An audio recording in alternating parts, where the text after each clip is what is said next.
And we're live. What up? Menace here. Stan the man. How are you today, Menace? Hey, the man there. Pretty good. Oh, yeah. You know what I want to do, too? Where'd I put those? How are you today? I've been grinding. Well, I've been riding my mountain bike on Sundays. I've seen that. So then Mondays hit, and I'm like dragging tough. And this past Sunday, I did the competition class at Long Island MMA. Then I went and rode my mountain bike. And then yesterday, I took like jiu-jitsu, and I was like dragging. I was so tired, you know? So what's killing you? Training? Yeah, I mean, just the workload. Are you trying to say you don't got it no more? I don't have it like 2 days in a row anymore. You don't? I need like a little. So something I heard Jessica Penne say, she said like falling out of fight shape was, she said it on our show. She said falling out of fight shape was so tough to get back in. Like that's what it is really, right?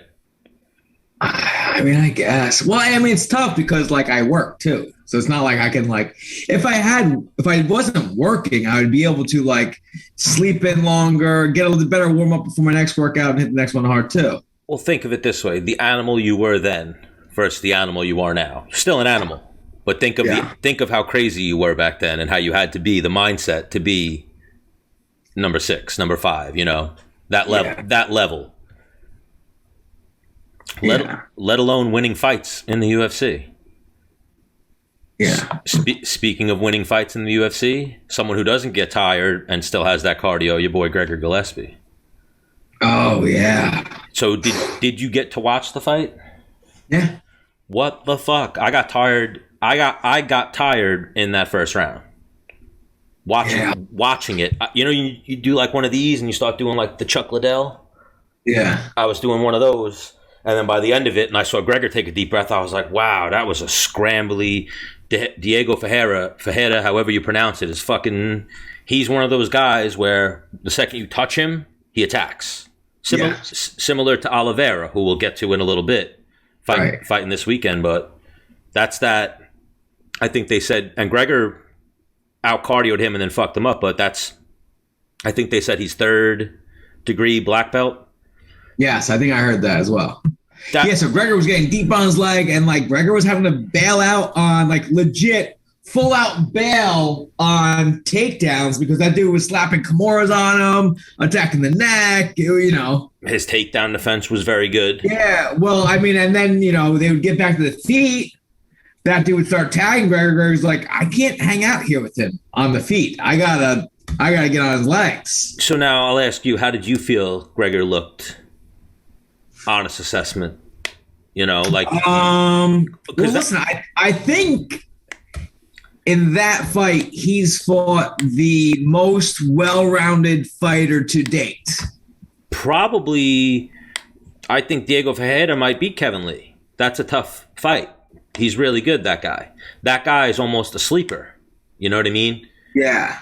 Like, if they gave that guy, I'm not saying he beats Conor McGregor, but I'm saying even Poirier, you know, like give him a big name and there's a chance he might win that fight that night. That guy's really fucking good. Like no scrub at all. Who are his losses? You said he only had like 3 losses, right? I believe Beneil Dariush and what's his name?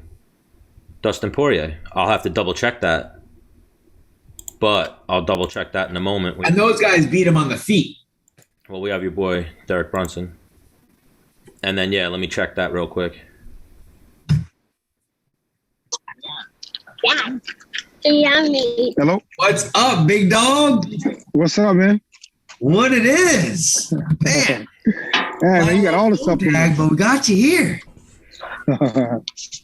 Finally. You had a big win not too long ago, right, Stan? Yep. But, Derek, can we get you to turn your phone? Yep, got you.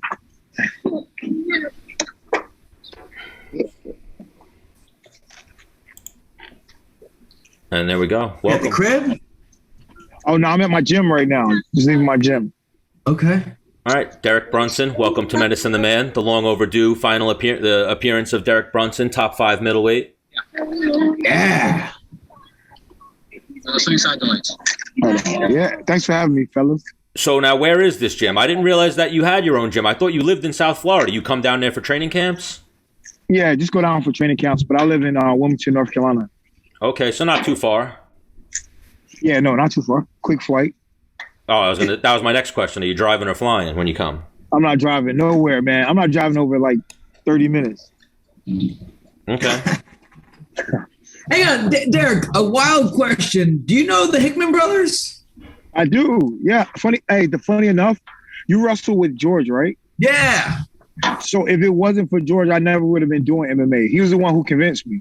Oh, yeah? Yeah, he's born and raised in my hometown. Like, I knew him throughout high school. I'm a couple years older, but yeah, I knew him like through high school wrestling and stuff like that. Did you wrestle with him? No, so he wrestled like at a school across town. Okay.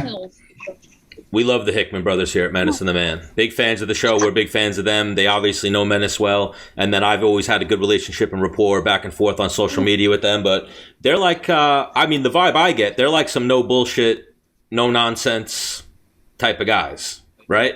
Yeah, they're good people. They're real chill people. Yeah. So wait, were the Hickman brothers getting in street fights and stuff growing up? Do you have any good Hickman brothers stories? Their dad was the cop. Was he? Nah, yeah. They weren't getting in too many fights. Yeah, their dad was a cop. You know, one of the. He used to lock people up, man. All the bad guys around, his dad would lock him up. So everybody used to run from Mr. Hickman, Mr. Bruce Hickman, their dad. So how did that happen? Where George got you into MMA? So George wrestled in high school. I wrestled in high school. That's how we met. And he kind of came up to me and said, "Hey, man, you should fight." I was like, I don't know. So he was training at this gym. And he was about to move to Atlanta to pursue his MMA career, to get better training partners and stuff like that. And he was like, "Hey, man, I'm about to leave. So take my spot teaching wrestling at the gym." I took his spot, and the rest is history. You know, I started training boxing, Brazilian Jiu-Jitsu and stuff like that, and here I am. Man. And now Frank, you know Frank a little bit? I used to beat Frank. Yeah, I used to beat Frank up when he was small. I used to destroy him. He will tell you that he took me down before, but he never took me down. I used to whoop his tail all the time, man.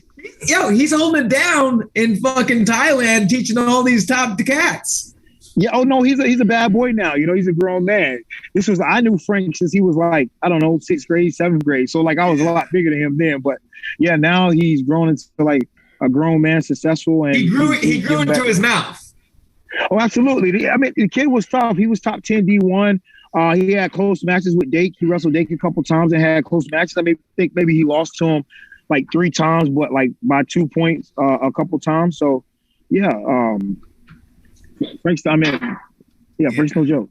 I think Frank is in the Ultimate Fighter house right now with Volkanovski. Yeah, I think so. Yeah. Good guy to bring over. But now, so real quick, what made you decide to ship down to Sanford to do your camps? Well, so I saw Henry and those guys, and I saw all the guys he trained for years at, like, you know, at all the fights, just I'm sure as you did also. And all the guys were like, you know, wrestlers or strikers with good wrestling, or like I said, are wrestlers with good striking, and they was really clean with the technique. So I always saw him at events, you know, whether I won or lost, which I won most of my UFC fights. But, you know, he would always come up to me and, you know, always, like I said, if I would have won, he'd have something positive to say and say, "Hey, that was good. This will help also." If I lost, he's like, "Hey, man, keep your head up.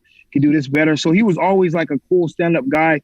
He never ever said, "Hey, come to my gym." He was just always really cool, really chill when I met him. So I just watched the guys that he was producing, and I was like, man, I need to get some of that in my life. So I finally went down. I went down for like, I don't know, maybe a week the first time. I was like, I'm going to try it out. I went for the weekend. Yeah, I was like, man, this is the place I need to be. And then, you know, 4 fights later, 4-fight winning streak, you know, it definitely worked out.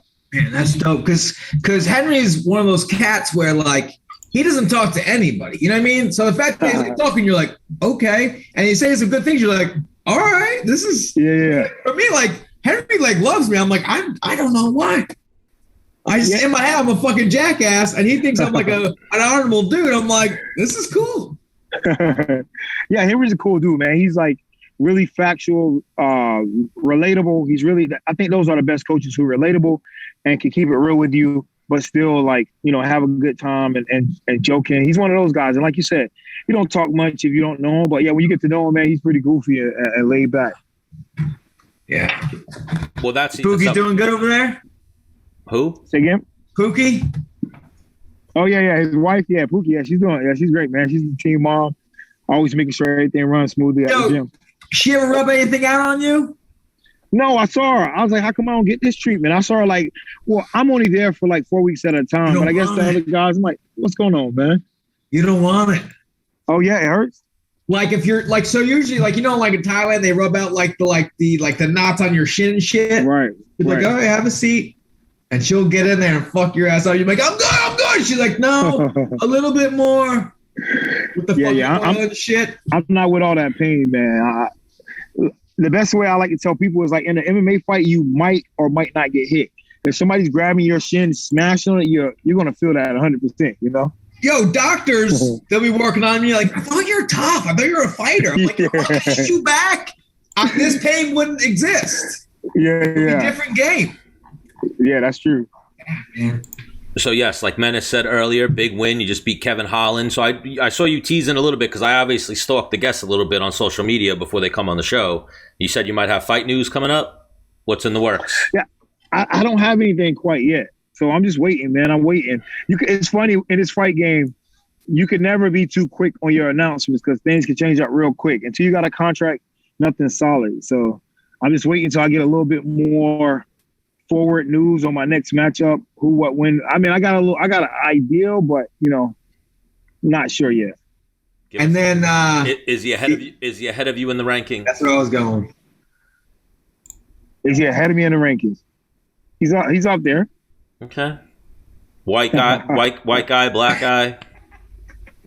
I don't see color, man, so I don't know. Okay. What country is he from?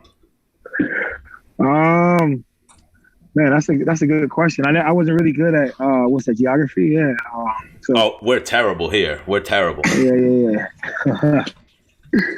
Yeah, and then the hair. What's that? You're always keeping like that, or just when it's fight time? Oh yeah, we're gonna ride this until it's no longer good. You know, we got the vibe going on. We got the street going on. So we're gonna keep this as long as we're running hot. So. Yeah, Blonde Brunson it is. Are you married or anything like that? You got a girl? Yeah, man, I'm married. I'm recently married. So it's been about a month, 2 months. Oh, damn. Congrats. Yeah. Appreciate it. Okay, so that news. Still the honeymoon phase still. Yeah. Just won a fight on a winning streak, just got married. This guy's like riding up here right now. It's a lot going on. Because all the freshmen in college, we all bleached our hair blonde. Dude, my hair was bleach blonde and like long and shaggy. I pulled more tail. It was insane. I'm like, this is the worst I've ever looked, and I'm getting more girls than I've ever gotten. I'm like, it doesn't make sense. Hey man, it's like that sometimes. You know what it was? Is the no shame steak contest. Yeah. Stand out. Well, I stood out right away, and then it's the personality matched, and then hey, you're. So obviously, big fight coming up in your division. Vettori, Adesanya got announced, I believe. When is that? June or July? I think June. Coming up. Middle June. Coming up. Do you think? I guess the question in that fight is: do we think that Vettori can do something there? Take down Adesanya, grind him out the way Jan did. I think he has a chance. I think he has a chance to do something, but Vettori isn't really a technical wrestler. You know, he's one of those guys that's going to run you against the cage and double leg you, lock his hands together. You know, but I don't see him chaining attacks together. So, he would definitely have to improve his chain wrestling and string some attacks together to be able to do that over the course of 5 rounds, catch a submission, something like that. So I don't know. It'd be a tough task, but doesn't matter to me. I got one more win to get, and then it's my turn. So this next fight, it's a contender fight. I would have to think so. That's what's up. Yeah. And you're even the logical choice for you. I mean, not that I'd ever say that's the good advice to like sit out and wait it out a little bit. You have the win streak where, you know how sometimes they're just trying to book a main event.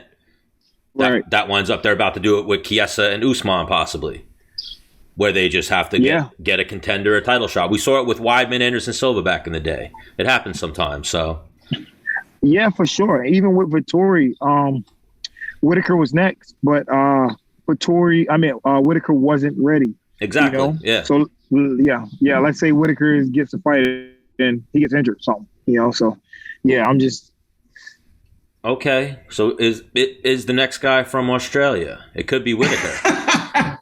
Oh no, I'm just saying. What if he's fighting Izzy and he gets injured or something? I'm just saying, like, let's say if he's next per se. Yeah, no, I was going elsewhere now. That conversation, and we went to it might be Whitaker because now I'm thinking about the rankings, and he just had this fight fall out. It could be. I mean, I'm with that too. You know, so anybody that's gonna get me a number one contender or next up for the title shot, you know, that's what I'm looking for. Anybody can get it. So real quick, one thing, and Stan, we've gotten away from this a little bit. We got to get back to it. So one thing I personally like talking about the show, street fights. You can make it up, you can whatever, but give me your best street fight you've ever been in. You can go back to when you were like 13. I don't give a shit. Oh, I'll tell you my funniest street fight. So I was bouncing at the club about, 10 years ago or something like that. And this big ass 6'4", about 230, just jack guy. He came to the club and I'm like, hey man, leave. You know, we had to kick him and his friend out. They was getting crazy. And he goes to leave and he squares up with him. I'm like, bro, just go home, man. It's over. So he comes, swings. I duck. Boom, hit him, dropped him. And this fool was trying to like leg lock me. And I didn't know any jiu-jitsu at the time, but after training jiu-jitsu, I was like, yo, this dude was really trying to leg lock me. But he was grabbing my legs, trying to go for like X-guard position, like heel hooks and stuff like that. And I just started. He's on his back? Yeah, he was on his back. Yeah. But I mean, that's a logical thing. I mean, would you not feel comfortable on your back on a street fight against a guy who don't know anything?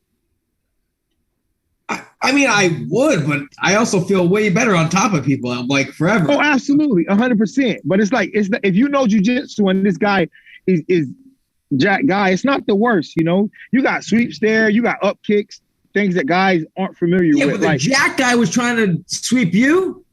He was trying to heel hook me and stuff. He was ground for my ankles, and I'm like pulling my leg back, like swatting. I'm like, get off me, man, get off me. But I didn't know jiu-jitsu at the time, so I was like, man.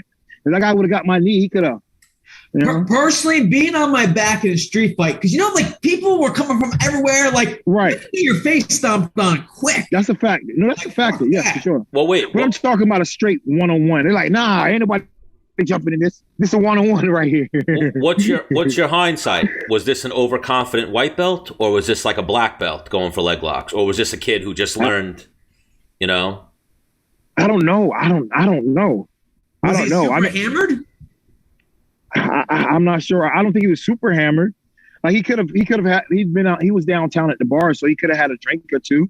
Yeah, but he wasn't like he wasn't staggering or anything like that. And I wouldn't consider him like a white belt, so I maybe consider him like a combative, like purple belt or something like that, or brown belt or something like that. He was trying freaking leg locks and shit. So he might have been like a Lions Den type of guy, going for like the foot locks or like heel hooks. Like heel hooks, man. Heel hooks. All right, he was trying to get you. So now, does Derek Brunson watch the fights? Like, do you follow the fights, or is it not one of the things you like to watch? Oh no, I watch the fights. Yeah, I watch the fights. I'm pretty busy, man. I like to stay busy. I got a lot of things going on business wise outside of fighting and training. So, but yeah, I watch the fights at my gym. We'll gather up, watch the fights. At times, especially before COVID, we were like, whenever the big fights come up, we'll go to Buffalo Wild Wings, get the manager, the reservists, a section, and kind of, just make it a team night. But yeah, you have your own personal gym that you're making money off of. Yeah, you want to check it out? Yeah, we love this. Yeah, all right, let's do it. What's the name of it? Brunson's MMA Fitness. Flip it right here. All right, here we go. So this is like the outside. Okay. It's funny. We're like at the mall. Like we have JCPenney's. You guys familiar with JCPenney's? Yeah, of course. Yeah. So we have JCPenney's is right there. It's still open? Yeah. What is my gym still open? No, JC Penney's. Yeah. What time? Yeah, it should be open. No, he means like they all closed down. I feel like a lot of them closed down. Oh yeah, no, they're still open. Yeah. So yeah. This is inside. We got a little gaming area. Okay. Okay, Derek Brunson is doing good over there. That place looks nice. Yeah, and we have a class going on right now. What class is that? Kickboxing class, like a Muay Thai kickboxing class. This is some of the, it's like up front desk area, some merchandise, some people just chilling at the desk. I don't know. I'm about to fight all of them. We got a little office up here. It's like our front waiting area. Some fight memorabilia. There's a Machida fight. Yeah. Uriah Hall fight. And then, like I said, here's JCPenney right here. I think it just closed, but yeah. So JCPenney's. Oh, so you're like, so yeah, we like it. You're in the mall. Yeah, we're in the mall. Yeah. So yeah, it's not bad. And That's dope. How long you guys been there? We've been here about 3 years. Oh, so yeah. Derek Brunson is in the gym game. So how can someone come in?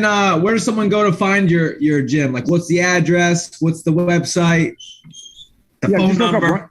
Brunson's MMA and Fitness. We're in the Independence Mall in Wilmington, North Carolina. So, like, yeah, if anybody in the area, it's funny, man. We have guys. Did he freeze? Probably going back check it out. The Wi-Fi. Okay, there we go. Oh yeah, we lost you for a second there, but now we got you. Yeah.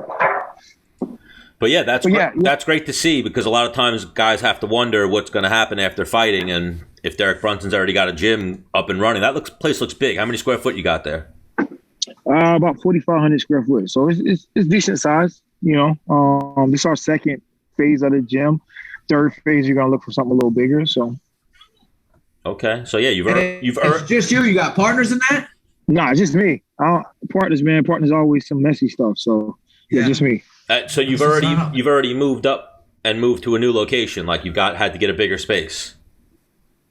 Okay. Right. Yeah. It's funny, man. My first gym was like 1,000 square foot. If you can, it was super small, you know. And then we grew into this one, 45, and then, like I said, the next one we're kind of looking at something that's like 7,500 square foot. So step by step. Good for you, man. Let me know when you're building the next one, Derek Brunson, and Stan the Man will shoot down there with my screw gun, and I'll help you build some shit. Let's get it. All right, he's a legit carpenter, like legit. All right. Yeah, I told Henry that too one time too, and he was like, "Okay, take the gloves and go punch something. Go punch." You know, I was like, "Hey, if you ever need anything down here." What else you got going? I feel like that's not it, big dog. Yeah, I got a lot going on, man. I have a fight promotion, everything, man. Just a lot, man. I do a lot. I like to stay busy. The Menace and the Man, we're trying to get to the fight game. You said who? The Menace and the Man, we're trying to get into the fight game a little bit. Oh yeah. But then COVID happened. Shut the whole shit down. Oh really? Yeah, we were actually going to do amateur MMA, and then we were going to do some super fight grappling matches, like Submission Underground, if you will. And Gilbert was actually like helping me matchmake. If you know, he was throwing me Pedro Munoz, Erwin Rivera. Gilbert was going to do something. Like, we had a bunch of guys that were willing to names come and do it. So, and we were 2-3 weeks away before COVID, before everything got shut down. Yeah, so like that's kind of what I do. I do MMA and BJJ. So we have like, we start the event. You know how most events start like late? We start the event at 1 o'clock. We go from 1 to 4 BJJ, and then we go 4 to about 9 MMA. So we're done by like 9 or 10 o'clock. So like we've been running off that model, and it runs crazy good. Okay. And now, because people like to, like, the morale's high, everyone's wild up, they want to go get some drinks afterward, they got plenty of time to do that. Yeah, exactly. 9:30, 10 o'clock, 10:15. Like, that's the time to go hit the bars and do something. People don't want to be just, you know, watching the last fight 12 o'clock, 12:30, 1 o'clock, and then go home. They want to, you know, have a night. So, like I said, our shows have been killing it. We just had a show last Saturday, and it was a pretty good one. So we're setting up the next two. Now, how is North Carolina as far as COVID? Completely back open? Restricted? No, so North Carolina, North Carolina been a strict straight state. We do it in South Carolina, which is in Myrtle Beach, South Carolina, which is an hour and like 30 minutes from where I live at. So they're pretty open. So you just have to wear masks. But like we just had an event with like 1,000 people. So okay. Yeah, it's pretty good. So you're wearing the hat of gym owner, fight promoter, professional fighter, championship level. What else you got going on? Menace feels like there's more stuff. Just being a dad, man. That's it. You know, that's my life. How many kids you got? I got 4, 2 boys, 2 girls. 4? 4, man. How many kids you got? Busy. Yeah, this guy's busy. 4. Busy. When do you sleep, dude? Man, hey, listen, we're going to get all the sleep we want when we die. So you might as well go ahead and get to work right now. I say that all the time, Derek Brunson. I will sleep when I die. For real. What are you working with out of the 4? Boys, girls? 2 boys, 2 girls. Okay. You got a nice little split there. Yeah. So now something. Done, right? Yeah, that's it. It's a wrap. Something I know Menace always asks, and it's always on his mind, especially, or at least sometimes it pops in his head, is what's going to happen with your kids as far as sports, like wrestling, and I think you played football and stuff as well, right? Yeah. So definitely get my son's definitely wrestling, jiu-jitsu, football, maybe basketball, like football, maybe not so like at the younger ages, but like maybe just like drills and stuff like that. Maybe flag football, but when they like, high school age, I think that's probably the better, 8th grade, 7th grade, something like that. But not like coming up all their life. And then, I don't know, just active life. My daughters just started playing soccer, so see how long they stick with that. They're the oldest. They're 13 and 14, and my boys are 5 and 2. So okay. Yeah, my gangsters are. I got 8 and 6. Okay, boys or girls? 2 boys. Yeah, okay. They do. They're playing lacrosse right now. They've been doing the flag football, a little bit of hockey. They did gymnastics when they were younger, but that was like do a roll. You're like right. Well, even me not having kids and seeing it, Derek, in Dennis, is he wants his kids to wrestle. He wants his boys to be like, I want to. Let me in there, you know what I mean? He wants them to find it naturally, though. So, like, he doesn't want to be the wrestling dad and that whole deal. But, yeah, no, I got you. But so got the family life going on, the gym, the promotion, the fight game. Who do you think wins? Yeah. Who do you think wins? We'll get your fight pick. I don't know if you really gave it before between Adesanya and Vettori. Like I said, I really don't pick too particularly, but I would say, if Vettori can, make it junky, make it nasty, maybe he can grind it out, or he's going to, stay in the center and pick him apart and, do what he do. And a question. Which guy would you rather fight for the title? I don't care. It don't even matter, honestly. That's where I'm at this point. It don't matter who I fight. Like, I need to go out there and take care of my business, whoever. And, as far as for a title, it doesn't matter. I would like to avenge that loss to Izzy, but at the end of the day, it doesn't. I don't really care. Whoever got the title, I'm looking to take it. And then I had like a funny, well, not journalist, but like I had like a funny pressing journalist question, if you will, before when you were like, his wrestling, whatever you said about Vettori's wrestling, I wanted to be like, who would win in a wrestling match? If you and Vettori both put on the singlets and went back to college, or just... Are you crazy? I'll tech fall Vettori in the first round. It wouldn't even be close. You always got to ask that, because even that, you see... no, I got you. That's what people are on right now, that's how people are building how Vettori can beat Adesanya, is go with what Blachowicz did. But I'm not... Vettori's really good. Vettori's been on the show. We're fan, but everyone's not Blachowicz. Yeah. Like, Blachowicz is another animal right now. Like, I think he's... I don't know so much about that. I don't really think Blachowicz is much of a wrestler either. He's just a stronger guy. He's a good martial artist, but I'm not sure he's like a good. I think he wrestler. Yeah, no, I don't. He's bigger, stronger. I don't think he beat. He also outweighed Izzy by a good amount. Right. Yeah, but I don't. Right, yeah. I think he beat Izzy on the feet before he started getting those takedowns. He had Izzy like flat-footed, not being Izzy, if you will, like completely was stifling him, and then was like, "Oh, let me throw in takedowns now too." And then Izzy flatlined with his momentum and was like, "All right, you're taking this one, I guess, tonight." It's something to look at as far as on film as to why, because Izzy wasn't himself, and it's like what was Juan doing to make him not be so aggressive and what's called. So that's something interesting to look at, because as funny as this one guy I used to train with, who was, man, this kid is so good.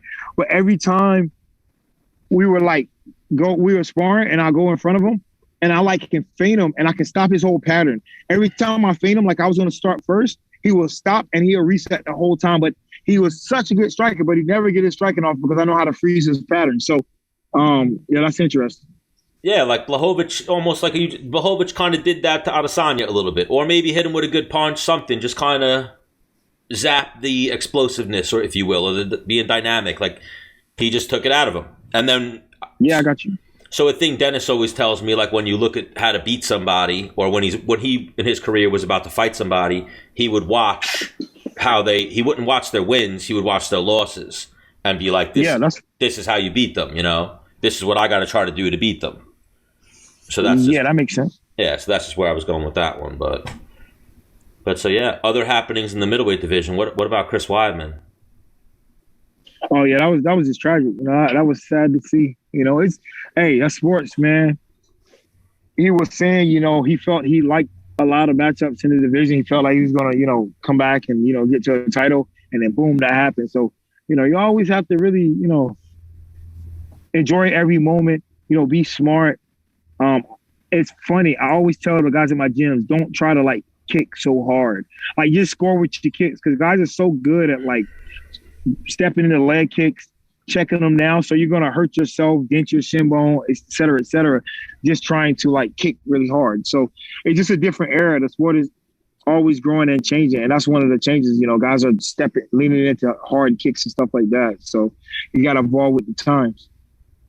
Because he said that, he was like, man, he threw the kick, he hit, he's like, oh, yeah, that definitely hurt him. And he didn't realize his shit was broken until he went to step on it. And then he was like, yeah. Oh. Yeah. That shit's hard. Yeah, he said he looked at Uriah and was like, okay, good poker face. All right, that had to hurt you. You can't take many more. What the fuck? And then fell over. Yeah, I can dig that. But yeah. Brunson, can we steal you for the we like to go over the upcoming fight card. Okay, but wait, one thing too. We'll get into UFC 262. So Dennis doesn't always watch the fights, so he'll text me what happened in the fights. And your last couple, I think you watched the Edmund fight, and but he would ask me how did Brunson do? And I remember texting Dennis and being whole new Brunson, literally. I think it was that first one on this win streak, your first fight with Age Kickboxing. Totally not the. I don't want to say wild, but you would be swinging for the fences and sometimes wind off balance and you get caught. Now, using the wrestling, the striking's getting set up, the whole change of camps and shit, you've looked phenomenal in your last couple fights. And now I'm oh shit, Brunson's in the mix right now. And especially, like you said, one fight away. So I just wanted to say that. I've texted Dennis recently some of your fights and I'm yo, Brunson's on some other shit now. He's...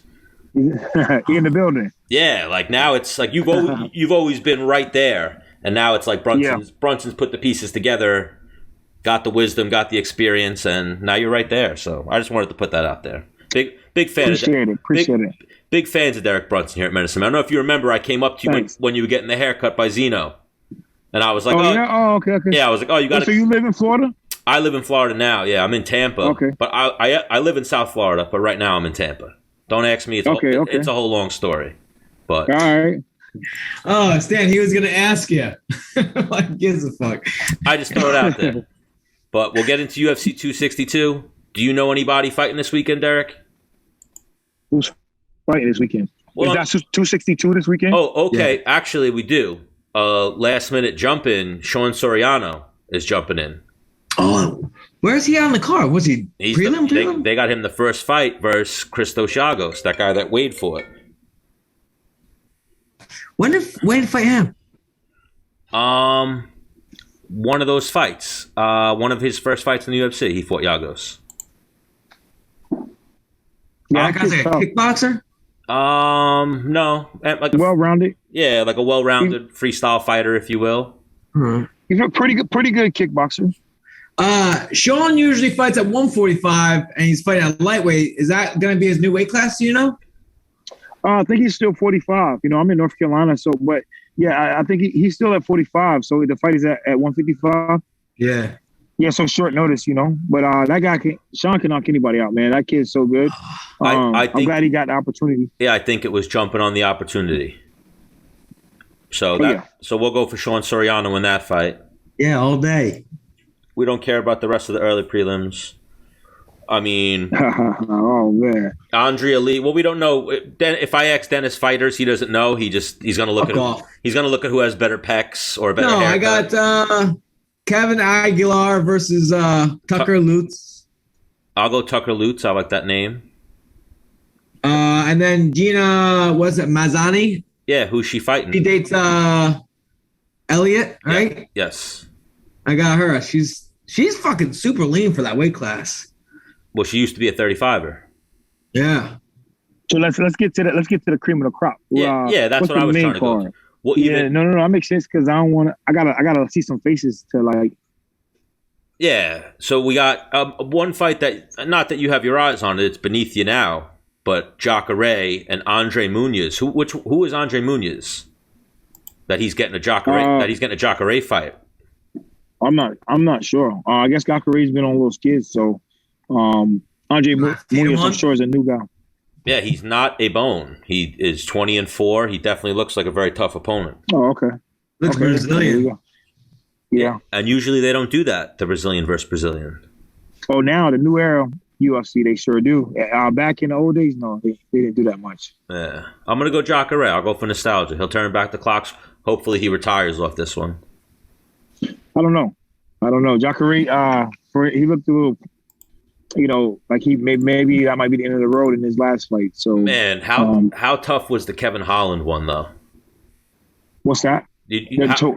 For Jacare? Yeah, like Kevin Holland almost lulled him into a sense of not protecting himself with the shit show. Yeah, like that was good, Jacare. That was good. You're doing good. And then all of a sudden it was like bang, bang. Yeah. But to not be able to take those shots from your back, I'm sure.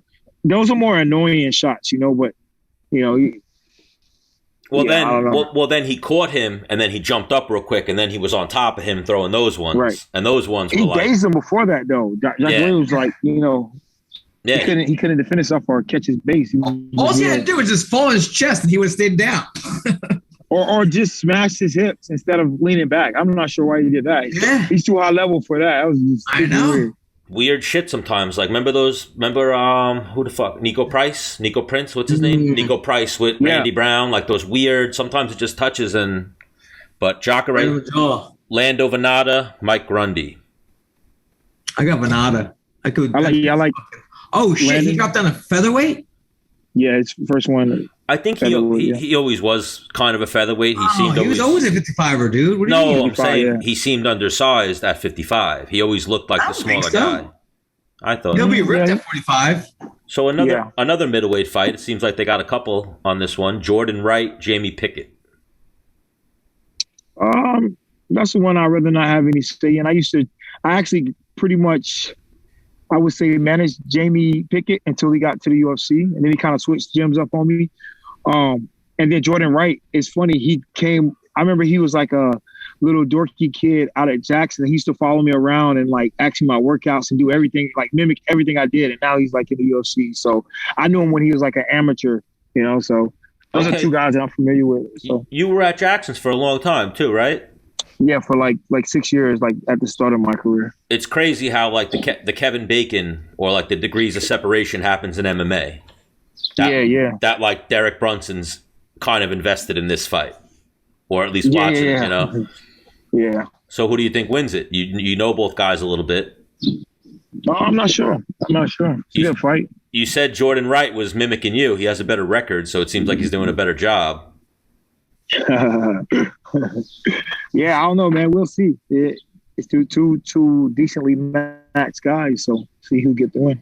Menace, I'm gonna go with Jordan Wright just because he got the better record. He doesn't know what losing feels like.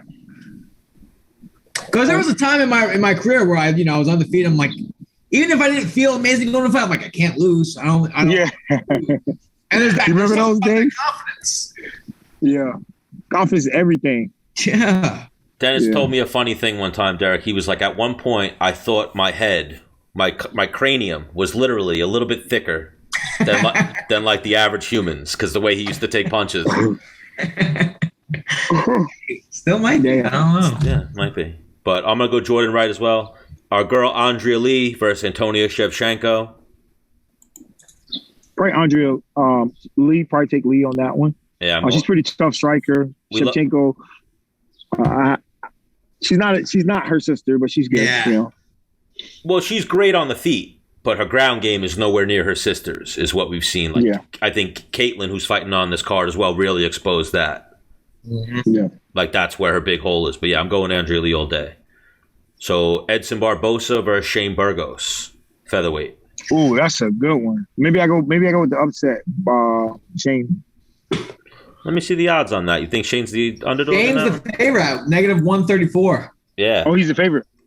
Edson's the underdog with +108. Yeah. Oh, yeah. You know, like, you can't always go name. Edson's got that hot and cold thing. Like, some nights you get him, he's that world beater. Some nights he gets backed up and folds. I also think he's better at 155. Shane's a dog too, man. He's in your face and he's, hands down pulling. He got caught in maybe his last fight or a fight before that kind of, but man, he's a dog. And even the Cater's the one who caught him too. The Cater. That dude's got good wrestling. Who was it? Cater, and then Cater. Oh, Kevin Cater? Yeah, Cater beat him, and then who was his other loss to Burgos? Oh, Elliott, right? No, not Elliott. What's that guy's name? The one who got his eye socket broken. From Jeremy Stevens. The fuck? Oh, the alpha male dude? Yeah. The bald alpha male dude? I don't know why his name's slipping. Oh, Josh Emmett? Yes. Josh Emmett. That's yeah. Well, those are like two tough guys, so, He lost to Cater, and then he went on a winning streak, and then he lost to Emmett. Right. Yeah. But yeah. I remember the Emmett. But that was kind of coin flip, two tough guys. But he's a dog, man. I'm going Burgos. Me too. Caitlin Chukagian, Vivian Araujo. I mean, I'm not too familiar with the other girl. So I don't Caitlin, I guess. Oh, yeah. Caitlin's home team. Hang on. She got on this, like, kind of short notice, no?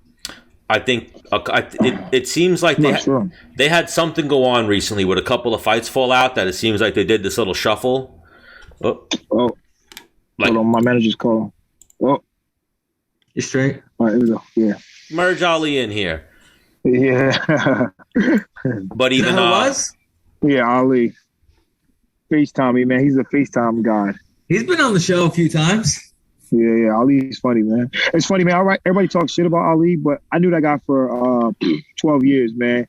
He is the coolest dude ever. He's a fucking hustler. Believe that. How many fighters does he manage? I don't know. Hundreds. 50, 60, 70, Ali. But he's a good guy, man. He really cares about his fighters. Manages managers.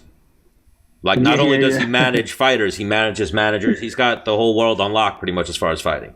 But yeah, he catches a lot of hate. As far as Menace and the Man, we love Ali here. He does nothing but good things for us. Yeah. But even I was saying with they did this little shuffle recently, that fight card this last weekend. I think Cowboy versus Morano was only like 2 weeks notice or something.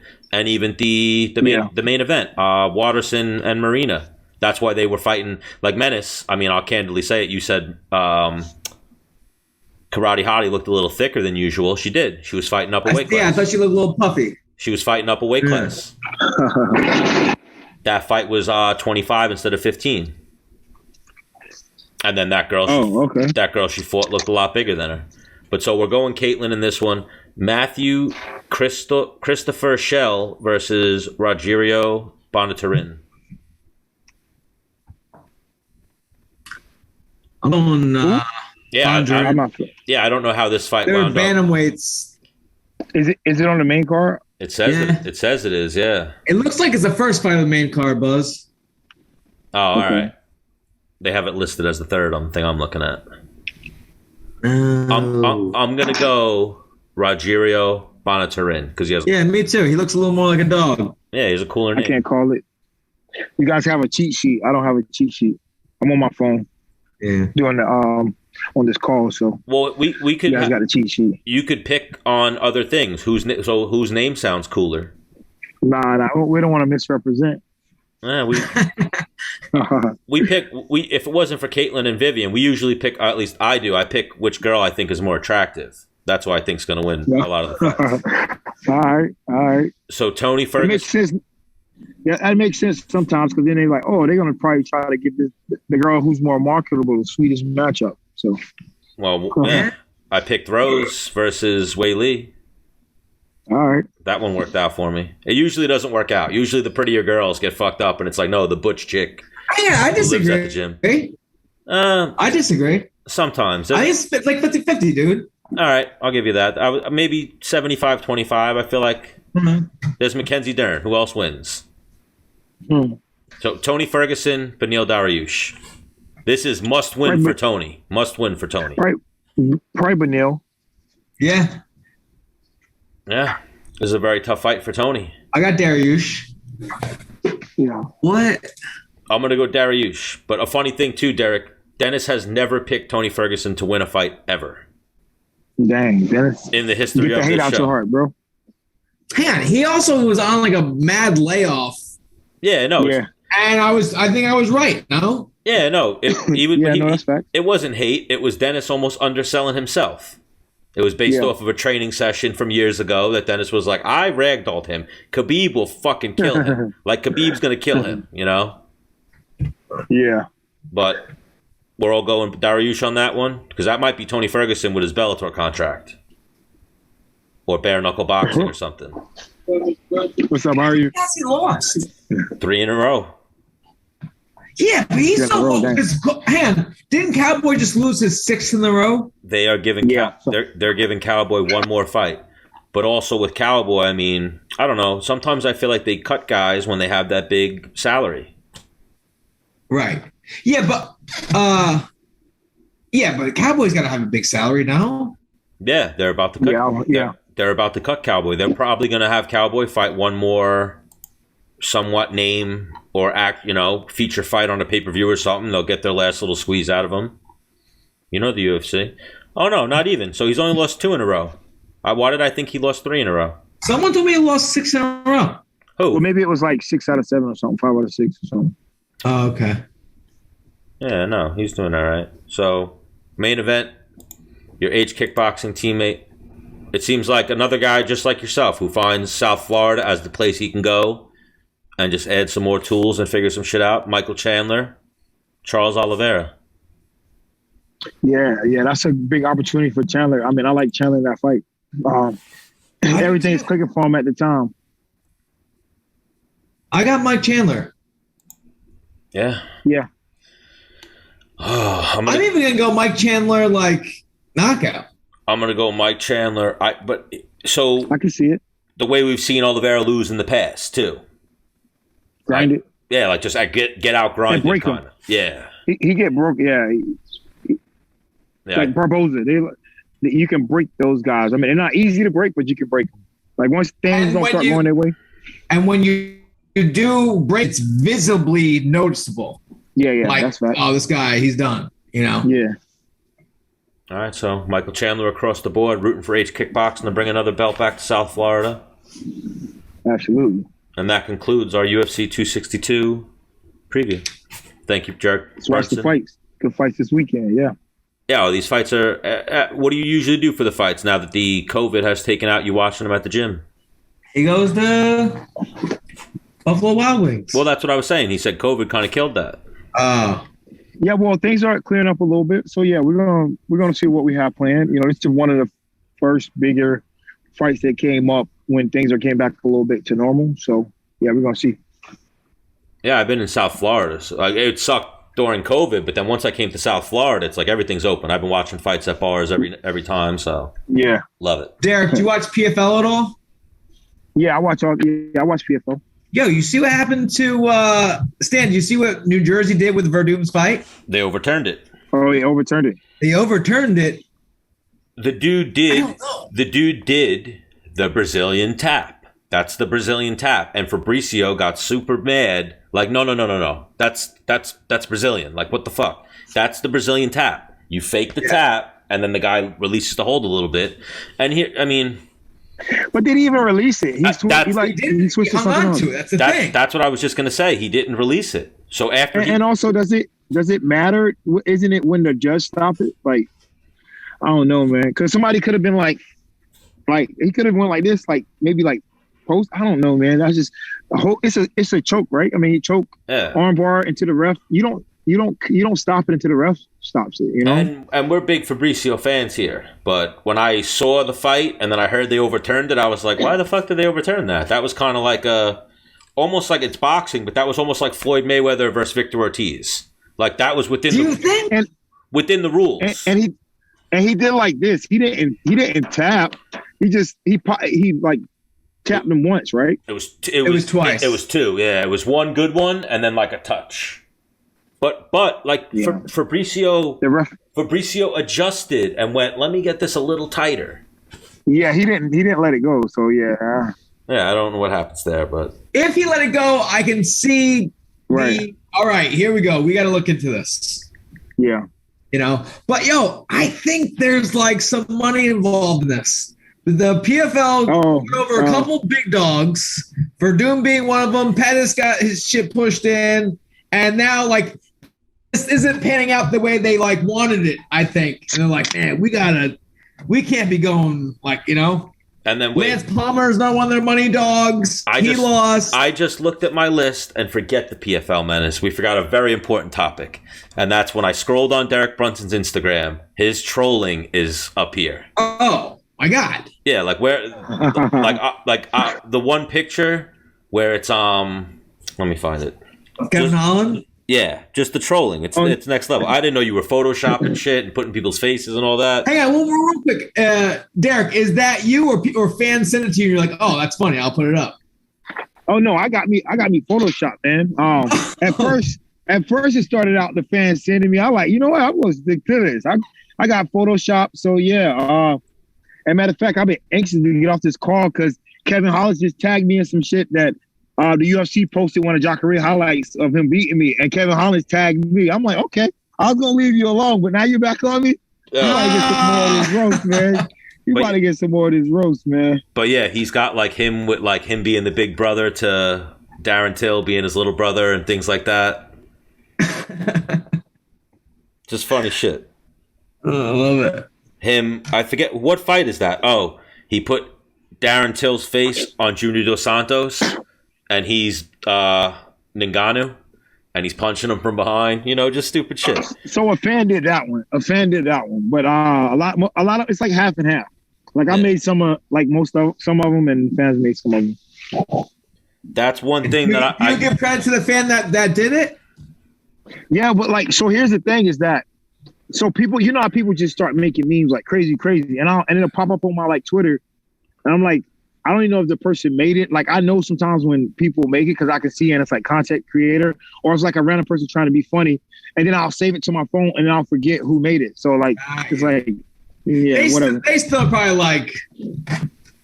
They better start putting their watermarks or something because I'm not going to remember. I just, whenever I get bored or whatever, I'm not busy because I got things going on, Yeah. Put your watermark or something. Oh my God, even that. I think my phone's about to go dead, fellas. Hold on. Yeah, I was going to say, I feel like we're keeping Derek Brunson too long. He's got so much shit going on. He's got to make phone calls and stuff. But before, what do you think, dog? Well, I was going to say, before we let you go and we wrap the show up, Jake Paul snatching Floyd's hat. Staged, or what do we think there? Everyone I talked to was like, "Oh, that was staged." But these are I think it was real. These are casuals think it was staged. Man. Casuals, like people that aren't like in the fight game, they're like, "Oh, you see the thing with Jake Paul and that was staged. That's so staged." I'm like, and then people kept saying the Conor thing. Conor said all this shit to him, and Conor couldn't get it. I'm like, Conor didn't grab his hat or touch him, and him and Conor were in contract. This was some guy walking up to him, talking shit. Floyd's card's not getting pulled when he has 7 foot tall guys behind him and he's Floyd Mayweather. You know what I mean? Yeah. I think real too. Yeah. I thought real as well. Yo, LaFleur is like, yeah, it's definitely staged. He's like, look how many cameras there are. I'm like, what? Both those guys have tons of cameras around them at all times. Yeah. What do you mean? Yeah, they're both trying to capture the moment. But I think Floyd decked him. So you know what I mean? That's what I heard. Yeah. I heard he gave him a black eye. Yeah. So Who hit him? Yeah. Then? Floyd or the security guards? And it looked like Floyd was doing something, like going after me. Either or, if it was staged, they would have been like, "Hey guys, don't punch, no punching, whatever." So I think it was more of them two, like whatever, and then they didn't want to hurt him, but they want to definitely calm him, slap him up. Yeah. Like Floyd's rich, he's a fucking millionaire now, but end of the day, Floyd spent the majority of his life growing up in the fucking hood in Michigan. He's not what's the word? Didn't have a silver spoon growing up. You fucking grab Floyd's hat, Floyd's going to come after you. So that's the fact. Off of that, when are we going to see Derek Brunson versus Jake Paul? Hey, you know what? Before we go, I got a funny story. So Jake Paul actually hit me up, asking me to train with him, and this was before the Nate Robinson fight. And so after he knocked Nate up, I was like, "Hey man," I was busy around the time. I was like, "Hey man, if you want to still train." Crickets, man. And then he goes out train with Masvidal. So yeah, man, Jake Paul give me I was gonna actually give him some good work, because he reached out to me and asked me gave me his phone number, everything. He texted me a time like, "Hey man, you in Vegas? Let's train." So that's the thing. But now he's like super Hollywood with what he's trying to do. So it's funny, man. I totally get it. But and here's the thing too, is that everybody's hating, but boxers, they're saying, "Oh, you're taking my money." But it's funny enough, how boxers start out, they'll fight 10 bums, off the street, whatever. This guy's actually fighting legit fighters. So in hindsight, he's doing more than what they're doing at their stage in their career also. So, I mean. Well, CM Punk. One legit fighter. Nate Nate Robinson, yeah, for sure. But people fight less than, starting out their career and stuff like that. So. He's taking it seriously, and I respect that. Yeah, absolutely. He's taking it seriously, yeah. And he's a millionaire. He's rich already. Well, I would say, but he's been rich before with the YouTube stuff, so he has the money to get the resources to up his training at a faster rate than the normal person. And then listen, Brunson, me and you have both taken that real deal walk. You know what I'm saying? And that Jake Paul did that. Yeah. You know what I mean? Unless he knew and there was some kind of agreement yo, listen, you're going to fall. All right.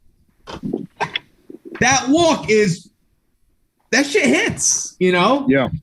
Especially for him being yo, this guy's a world champion. This could not go good for me. But he made the walk. Yeah. Hat off right there. Well, it's funny that he did hit up Derek Brunson because you've seen his attack, if you will, on the MMA community. He released sparring with Mike Perry, said he beat him up. He released sparring of him fucking up AJ Agazam on the feet. He wouldn't have had any film to release on me with doing any of the sorts. You know what I mean? That's a fact. It might turn into you might be the hero that we need, Derek Brunson. To just go. Yeah. I tell Dennis we need someone to just go in and be like, no, MMA people can strike. Here you go. Here you go. And that's one of the things, man. I'm nice when we're training. So it's I was kind of skeptical at first. I was like, this guy's a YouTube genius. He'll edit. And it's do I whoop his ass or do I be nice to him? You know what I mean? It was hard trying to find that balance for a guy that's he's going to edit something and put it in his favor. Yeah. Yeah, but now he's so even that's what people were saying is that the whole thing was staged to set up the Floyd Mayweather versus Jake Paul fight after the Logan Paul Floyd Mayweather fight. And I was like, nah, I don't think so. They want to do that. Of course they want to do that, but it wasn't staged. It was just a exchange between the two. Yeah, and Floyd would kill both of them. But Derek, that would be wild if Floyd fought twice in one night against both of them. He would beat both of them in one night. Logan I know, but I would love to watch that. I would definitely buy that shit. Logan has the better chance, but Derek Brunson, you're the man. We appreciate the time. We'll let you get back to the million things you got going on. The kids, the businesses, the fight game. All right, thanks for having me. Yeah, just let us get some tickets to the next event. Oh, we lost them there. Oh, no, we got them. But yeah, see you guys. Absolutely, brother. We'll talk to you soon. Thank you. Peace, bro. Now, do you think he made his phone go pausey? No, we had him for a fucking hour, bro. Did you hear how busy that guy is? I know. Wow. Yeah, I was seeing him go in with the finger. He went in with a couple times.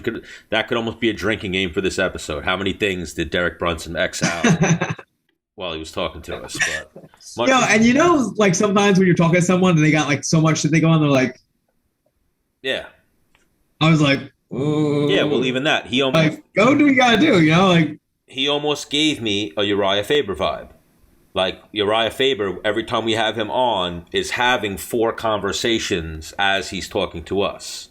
And then it's almost like, all right, we have to let you go because you're making us feel bad at this point.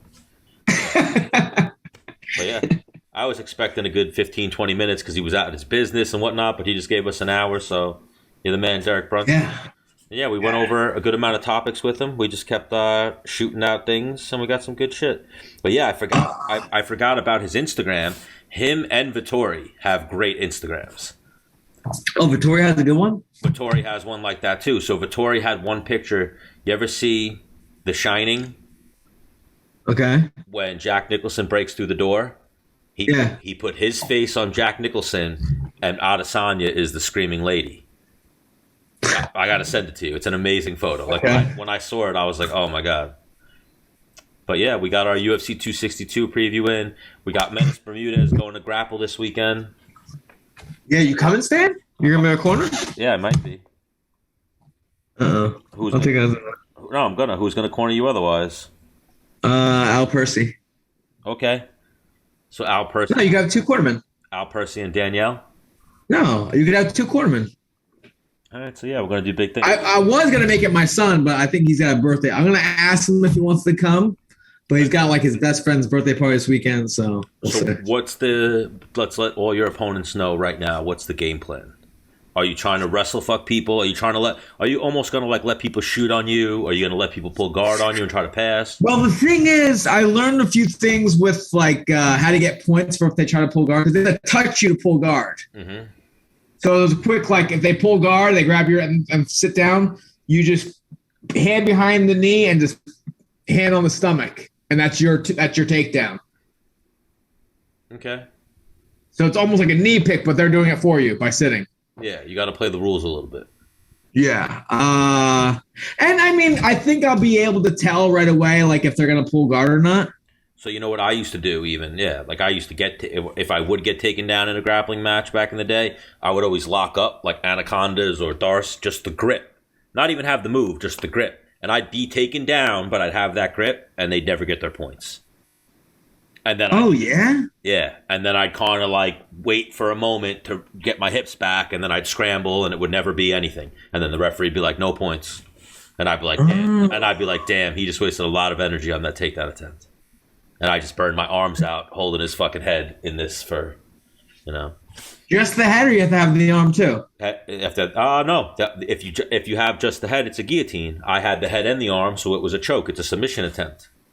Okay. The only thing, like the one bullshit submission that I don't think they give you anything for is if you go for like a Kimura with like your back turned. But if you go for a Kimura with half guard and it's a serious threat, or a Kimura with full guard, maybe it might be the Kimura with half guard, I forget. But there's one like, everything else is a real quick. Let's say I hit a double leg and I get through the guy. He's elevated in the air. Is that like a slam? Can you slam? You can't slam. What if someone throws me in a triangle? Can I pick him up and like fucking spike him? No. Stan the Man will give you some money triangle defense right before you go out there. I mean, I'm not getting triangled, but... And if you do it, you're untriangleable. All right. Untriangleable. You just posture up and you grab the guy's nuts and his asshole at the same time. Get working in there. No, I'm just joking. I got really good submission defense for triangles. Something I was going to text you. I saw you were on at like 5 this morning as I watched you. So we'll get into Gregor too. You saw Conor McGregor mention Gregor. Yes. And was like, this Conor McGregor mate is not the best fisherman in MMA. And then he posted a picture of him with like a little tiny fish. Yeah. Oh, that's amazing. I thought that was amazing. Yeah. And then a few people, Bryce Mitchell came out too and was like, nah, Gillespie. No offense, but I'm the best. Oh, wow. And then that Russian cat? Yeah, how did people... Oh, and then Islam, that's where I was going, is Islam, and then the CIA or whoever the fuck listening to everything. It popped up in my thing. A fight I should watch was Chris Wade versus Islam Makhachev. So I watched it and I was like, man, Wade almost beat him. Like, Wade had that. Wade had positions. Wade had a lot of good moments in that fight where he could have won that fight. The couple more. I would like to think that the Russian cat has gotten better since he's fought Chris Wade. Absolutely, but I'm saying the areas that I saw Wade have success were wrestling. So I'm thinking maybe Gregor could win some of those scrambles too against Islam. I think Gregor's stand-up's very good, but if anywhere, that would be where I see the difference a little bit. You know what I mean? Like, yeah. I'll maybe say, and that's not even that he's better. I think Islam's a tricky southpaw. So if Gregor doesn't prepare for a tricky southpaw, like just gets ready like it's anybody, that could be a problem. But then they're grappling. I think Gregor would be the better grappler. I do. I think so for sure. I think Fajeda, if they made Fajeda versus Makhachev might beat him, but Fajeda would do some things to Makhachev. Even if you put Fajeda against Khabib. Like when I was watching that fight, my brain at first almost went like, oh no, if he fought Khabib would have shrugged off all this. But then I was like, oh no, wait, remember, Fajeda is really fucking good. Yeah. That dude's been under the radar for years. This thing constantly having to defend a takedown is just exhausting, even though the guy shooting is probably exerting more energy. You know? Yeah, and I love that thing that Gregor said after the fight was, if I'm tired, he's... Yes. And you used to say that. Me and Gregor say that back and forth to each other. That'd be like, what's what we would say to each other. Yeah, I was going to say, you used to say that all the time, is if he's tired, or if I'm tired, he's dead. Yeah. Dead. Yeah. But he looked a little wobbly going out of the first round to his stool. They had the doctor come and check on him, apparently. But yeah, so only losses. Beneil Dariush, Dustin Poirier, and Gregor Gillespie. And he's lost to Dariush twice now. Well, unanimous decision in 2014, and then a split decision earlier this year. Yeah, that guy's the deal for sure. Oh, and then look at his resume. So yeah, but did those other guys finish him? Poirier finished him, knocked TKO'd him. But Olivier Aubin Mercier, you know that Canadian dude? He's tough. Ramsey Nijam is on his list. Rustam Khabilov, who's fucking a Russian killer, and from that same style. Maribek Taisimov, who's the striker Russian guy, but a fucking killer, and Anthony Pettis. Yeah. So he's beaten. So there was a time when Taisimov was one of the guys. Khabilov was one of the guys, and he beat both of them. And he has a win over Jared, too. So he's got big wins. And now Gregor's one of the other people that beat him. So Gregor's... I don't think Gregor realizes how big of a win that was. No. No, because Fajeda's underrated. Fajeda was like 12 or something in the rankings. Yeah. He just hasn't fought. He hasn't been as active. Is that his? Just hasn't gotten the fights, or loses the big one. If he would have beat Dariush, he'd be fighting Tony Ferguson, and he'd probably fuck Tony Ferguson up. Sorry, Tony, but Fajeda's fucking, that guy's good. I remember, what was it? It was remember we watched him. It was the Pettis fight. That was the night of the Conor McGregor Cowboy fight when we went to like the thing that you had in the city. Oh, that's right. And this dude shut Pettis down, and everyone was like, "Who the fuck is this guy?" Yep. And I remember being like, "Oh, he beat a couple of the Russian dudes." That's right. So he's legit. But yeah, huge win for Gregor. But now Gregor versus Makhachev, I think Gregor has something for him. I didn't see the fight. I wanted to see the fight. Neil Magny versus Jeff Neal. Neil Magny is just so fucking active. He threw like 200 more strikes or some insane number. For every 2 that Jeff Neal threw out there, Neil Magny was like, here's 3 to go with that, and there's the kick. Like, just volume. Yeah. I think just because Neil knocked out my boy there, what the fuck's his name? Who was the former champ at 170? Bald dude. Robbie, yeah. I was just like, this guy is a killer. Neil Magny knocked out Robbie Lawler? No, Jeff Neal knocked him out. Jeff Neal knocked out Robbie Lawler? Yeah. No, he didn't. Okay. They were showing that highlight like all freaking week. Jeff Neal knocked out Robbie Lawler? No, he didn't. Are you sure? 1,000,000%. Yeah. He's knocked out. Oh, that was Frank Camacho that he knocked out with a head kick. He looks like Robbie Lawler. Oh, shit. I'm an idiot. All right. Sorry. This guy's fucking good. He knocked out Robbie Lawler. I'm betting money on him, Dennis. I feel like such an idiot now. Why? Is that why you were picking Jeff Neal? Because you knocked out Robbie Lawler? Yes, that's what I thought. I'm going to bet my house, my car. I'm so dumb. But even that, so that's almost like Neil Magny is like, it's like if Bruce Buffer wanted to be funny, he'd be like, Neil, the gatekeeper, Magny. Right. Like if you can't beat Neil Magny, don't even worry about what the title belt smells like. You know, don't even worry about that leather. Like right. Neil Magny is just, he's one of those guys right here. He just can't be, he can't win that fight.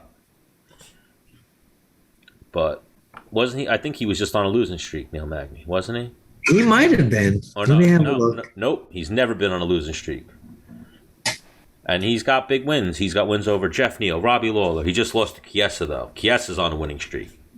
Yes. But I enjoyed He beat Robbie Lawler. Yeah, I should have won. He beat Robbie Lawler, yes. Grinded him out. He's actually a little... Whatever happened to Ponzinibbio? He's about to fight somebody interesting. Who the fuck is he about to fight? I remember seeing it, and he's about to fight somebody that I was like, okay. And it's because Ponzinibbio hasn't fought in a minute. Well, I think he did fight and he lost. Who the fuck did he fight? Yeah, he got knocked out early this year. Oh, he's about to fight Michael Beza. He's like the up-and-coming kid from another kid from Florida who's really good. Who did Michael Beza beat? Michael Beza beat somebody good. Michael Beza is the kid who came in, Contender Series. First fight, he beat Hector Aldana. The next fight, he knocked out Matt Brown. And then he beat that guy, Takashi Soto. Who's like... I don't know. I'm checking. He's a Japanese dude from Sanford. The welterweight Japanese dude. Oh, okay. Yeah. He came on real quick and has a couple of good wins.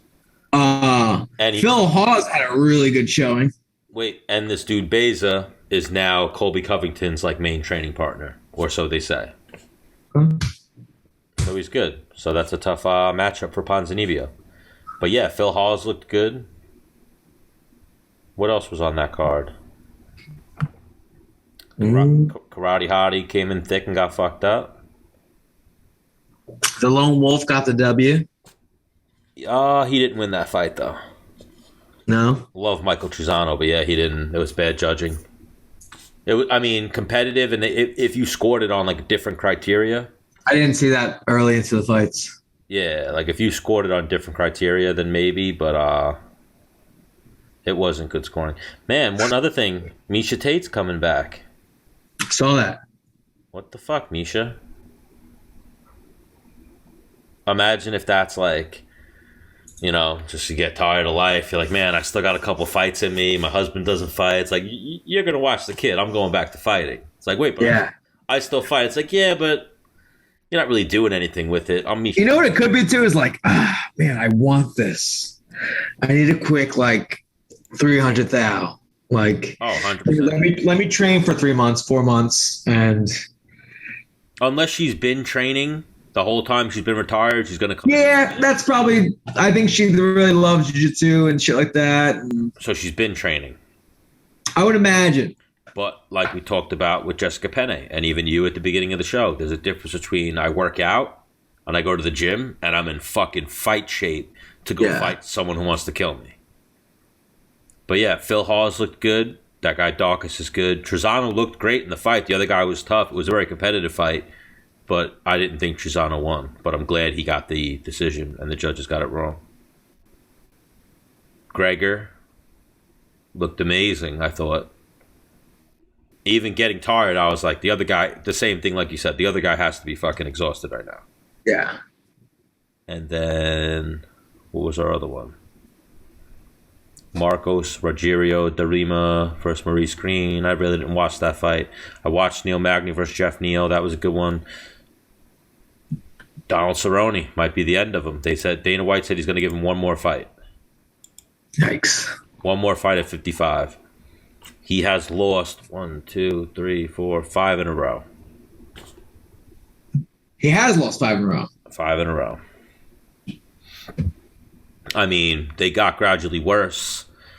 It's like, bro, you lost to Tony Ferguson. You lost to Justin Gaethje. Then you lost to Conor McGregor. Then you lost to the guy on the Wheaties box. And then it's like, bro, you lost to Alex Morano. It's like Alex Morano doesn't fit in that at all. Oh, no, even in that, hold on. He lost the fight to Nico Price, right? And there was a point deduction or something. What was the thing in that? Oh, yeah. Yeah, so he has that fight in there too. So he's actually lost 6 in a row. Other than that bullshit draw. So yeah, Cowboys days are getting numbered. But it was great seeing you, Menace. Let's wrap this bitch up. Likewise, Buzz. It was great having Derek Brunson. He's a real mensch.